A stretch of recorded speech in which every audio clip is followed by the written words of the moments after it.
The President's funding request for NASA preparing for first flight on another world, and a new crew heads to the space station.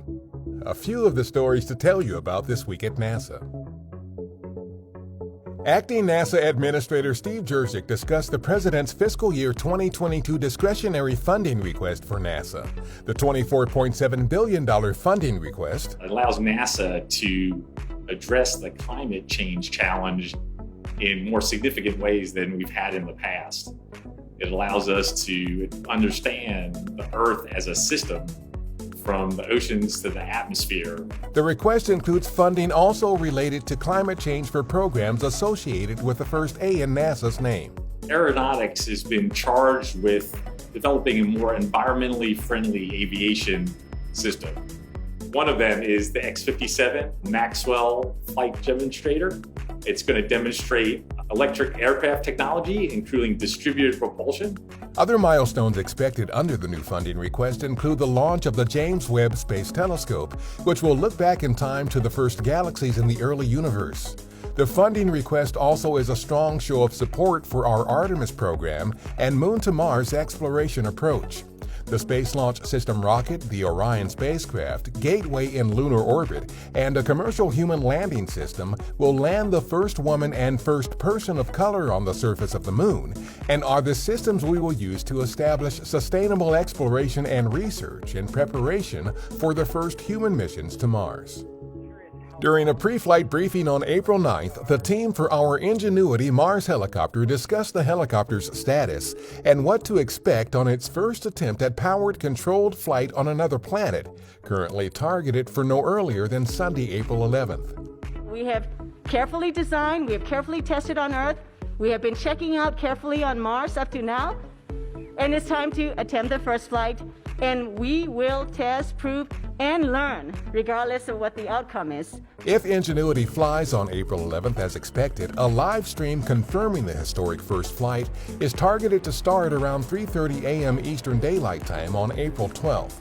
Ingenuity, a technology demonstration to test powered flight on another world for the first time, arrived at Mars on February 18th with our Perseverance Mars rover. The International Space Station's newest crew, including our Mark Vande Hei, blasted off on April 9th from the Baikonur Cosmodrome in Kazakhstan. A few hours later, Vande Hei, Oleg Novitsky, and Pyotr Dubrov, both of the Russian space agency Roscosmos, were welcomed aboard the station by the crew already on board, including our Kate Rubins and NASA's SpaceX Crew 1 astronauts Michael Hopkins, Victor Glover, Shannon Walker, and Soichi Noguchi.